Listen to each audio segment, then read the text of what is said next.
বিশ্ববাজারের সঙ্গে সমন্বয় রেখে প্রতি মাসে দেশে জ্বালানি তেলের নতুন দাম ঘোষণা করার কথা ছিল আজ। সার্বিক বিবেচনায় আপাতত তেলের দাম বাড়ানো হবে না বলে জানিয়েছেন জ্বালানি বিভাগ। মঙ্গলবার মন্ত্রণালয়ের পাঠানো এক আদেশে সরকারের এই সিদ্ধান্ত জানানো হয়। এদিকে জ্বালানি মন্ত্রণালয়ের মুখপাত্র মনির হোসেন চৌধুরী জানিয়েছেন, দেশে জ্বালানি তেলের পর্যাপ্ত সরবরাহ আছে, কোনো জ্বালানি সংকট নেই। বিস্তারিত বিল্লাল হোসেনের রিপোর্টে। ইরাক যুক্তরাষ্ট্রের চলমান যুদ্ধকে কেন্দ্র করে দেশে দেখা দেয় জ্বালানি সংকট। সেই সুযোগ কাজে লাগিয়ে এক শ্রেণী অবৈধভাবে মজুত করতে থাকে জ্বালানি।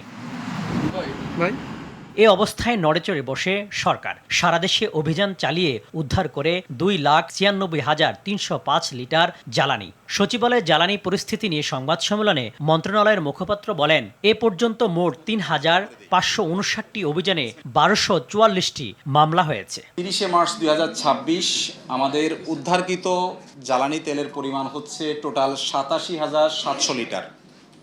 এর মধ্যে diesel 67,400 litre, octane 6,444 litre, petrol 13,856 litre. এই যাবৎ ডিজেল উদ্ধার হয়েছে 2,07,365 litre, octane 28,938 litre, petrol 60,002 litre. দেশে জ্বালানির কোনো সংকট নেই জানিয়ে মুখপাত্র জানান, এখন পর্যন্ত সরকারের কাছে জ্বালানি মজুদ আছে 1,92,919 metric ton. Diesel 1,28,939 metric ton, 7,940 metric ton হচ্ছে অকটেন, পেট্রোল হচ্ছে 11,431 মেট্রিক টন, জেট ফুয়েলটা আছে আমাদের 44,609 মেট্রিক টন। আমরা মার্চ মাসেও আপনাদেরকে আশ্বস্ত করেছি যে আমাদের কোনো সংকট নেই।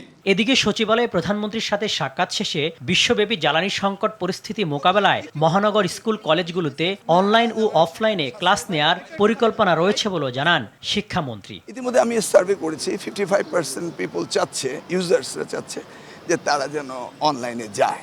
বাট কমপ্লিটলি অনলাইনে যদি যাওয়া হয়, যেটা আমরা আবার আনসোশ্যাল হয়ে যাব। অপরদিকে এপ্রিল মাসে ভারত, সৌদি আরব, মালয়েশিয়া ও ইন্দোনেশিয়া থেকেও তেল আসার কথা রয়েছে বলে জানান পররাষ্ট্র প্রতিমন্ত্রী শামা ওবায়েদ ইসলাম। যে সোর্সগুলো থেকে আমরা এখন যুদ্ধের কারণে তেল আনতে পারছি না, সেই কারণে আমরা অন্য সোর্স থেকে যাতে আমরা তেল আনতে পারি, আমাদের পক্ষ থেকে যতটুকু সহযোগিতা জ্বালানি মন্ত্রণালয়কে করার সেটা আমরা 100 ভাগ করছি। এবং বিল্লাল হোসেন, RTV, ঢাকা।